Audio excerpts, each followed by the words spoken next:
Hello, everyone, and welcome to another Gambling Did You Know session. Today, we're going to be talking about gambling, the new year, and goals related to this. We have a lot to cover a little bit today, so let's go ahead and just jump right in. So first off, it is almost New Year's. So this is generally a time when, we think about change, we think about what we're going to be doing in the next year. We may set New Year's resolutions for a number of different activities. Maybe we want to exercise more, eat healthier, save more money, do more fun, traveling, things like that. So we can have a very wide range of different goals that we would set around this time of year. Some of these, or many of these, I guess, do end up failing. So we do struggle a lot of times. Statistically, we don't have a great chance of setting a New Year's resolution and actually completing that throughout the whole year. Why is that? That's basically because we don't have a plan. We don't have a schedule. We don't really think about the details a lot of times. It can be a good, easy goal to say that I want to exercise more or, again, eat healthier. But if I don't have a plan in place, that's probably not going to happen, or I'm not going to be aware of it enough to really set my mind to accomplish this goal. So a lot of people also, like to gamble around this time of year. It's a superstition that gambling around New Year's or on New Year's is good for luck for the new year. While that's not, statistically found to be accurate, a lot of people do believe that, and they might kind of increase their gambling around this time of year, again, for a number of different reasons, one of which is to make extra money. So, while these people are increasing their gambling, potentially there are others who decide that, maybe this is affecting their life in different ways. They want to stop or decrease their gambling.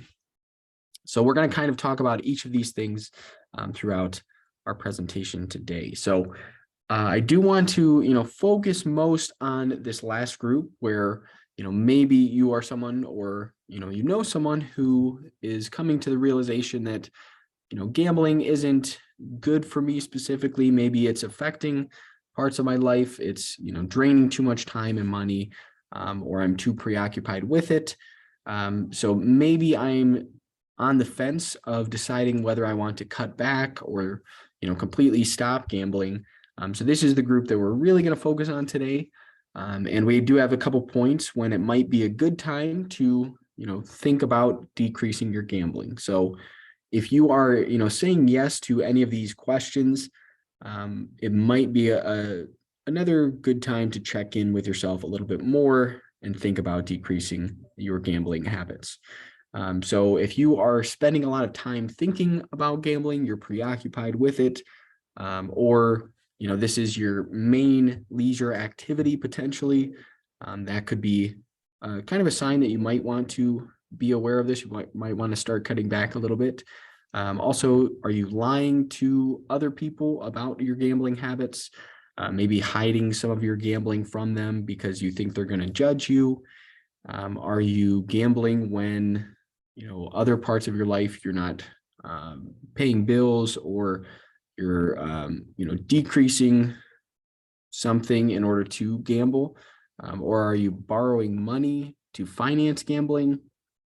Or are you maybe feeling anxious or depressed or potentially even suicidal after gambling? So if you are, again, thinking or answering yes to any of these questions, it's a great time to kind of pay attention and think about decreasing your gambling habits. So how we're going to do that today and how we're going to talk about this, really the first step you want to do is trying to set a new goal.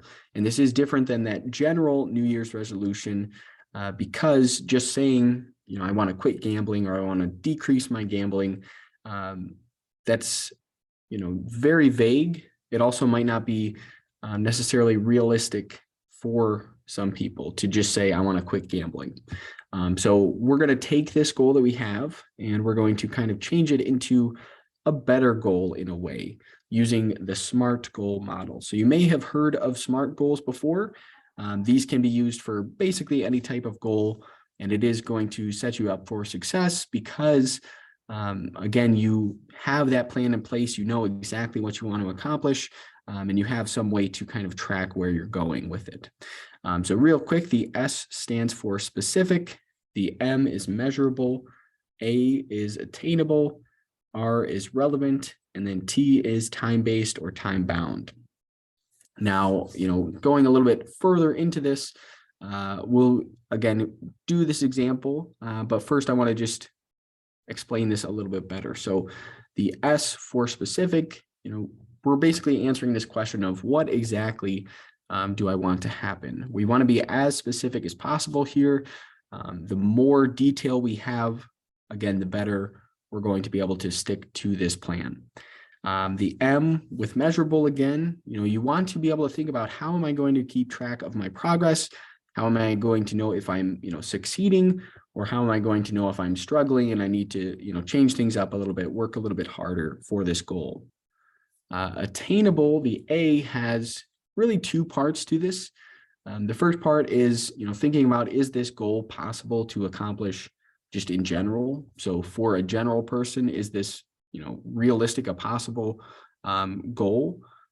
And then the second part of it is, do I have the resources to reach this goal? So thinking about, where you're at right now, is this goal possible for you? Making it, again, specific to your life, making sure it is attainable for you.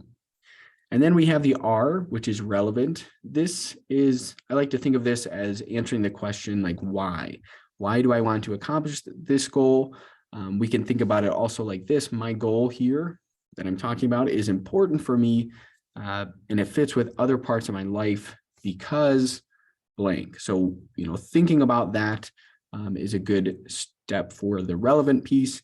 And then for time-based or time-bound, we also want to set a goal end date or a deadline for when we want to accomplish our goal. That is something that a lot of times we lack when we're making those, New Year's resolutions is, again, you can say, I want to eat healthier, but what does that mean? And when do you want to eat healthier by? How much of a change are we talking about? That is something that is lacking a lot of times.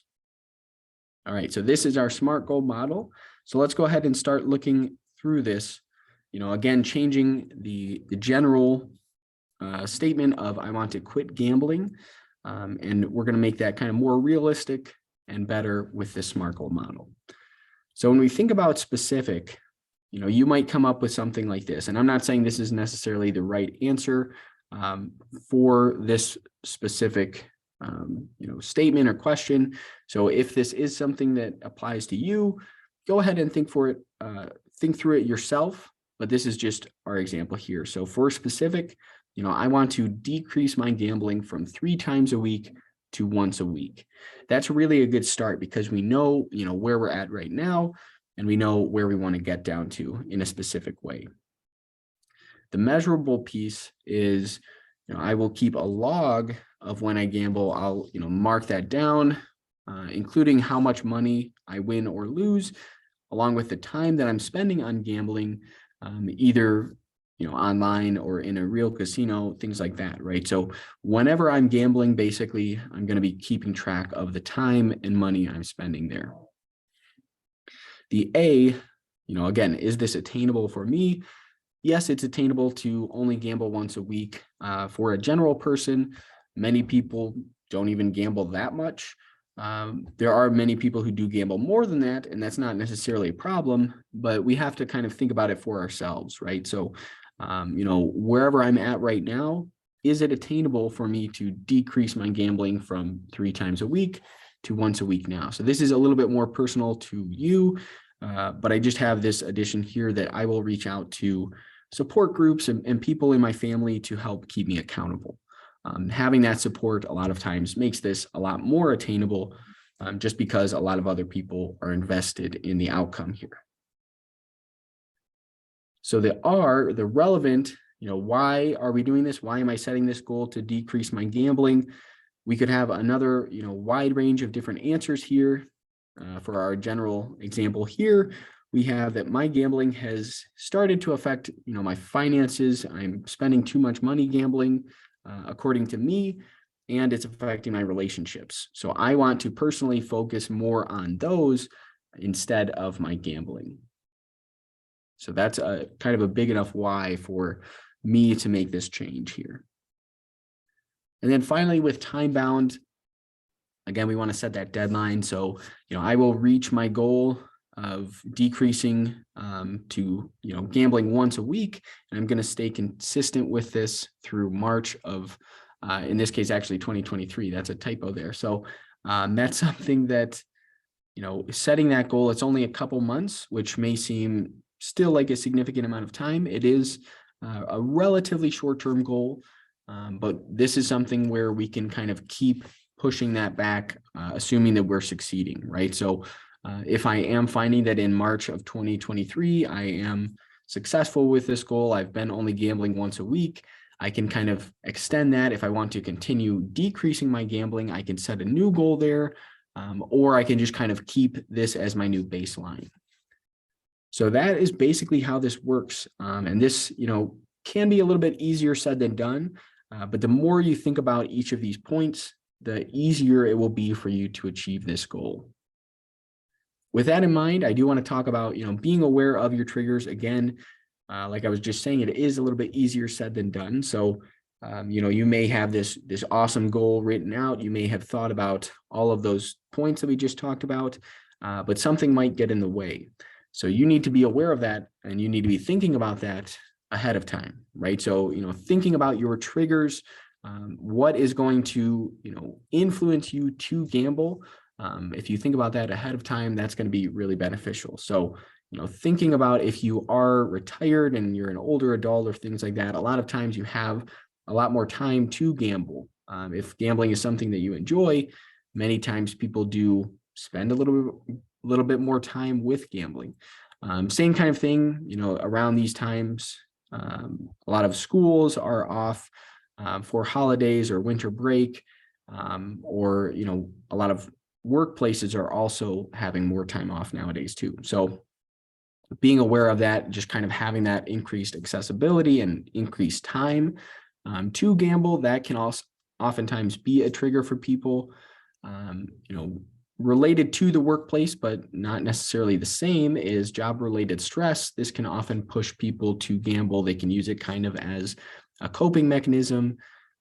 Around this time of year, we see kind of an increase in loneliness as well. That can be a trigger. Having just, friends and family who gamble, again, seeing more friends and family, and if they are gambling, that can influence us.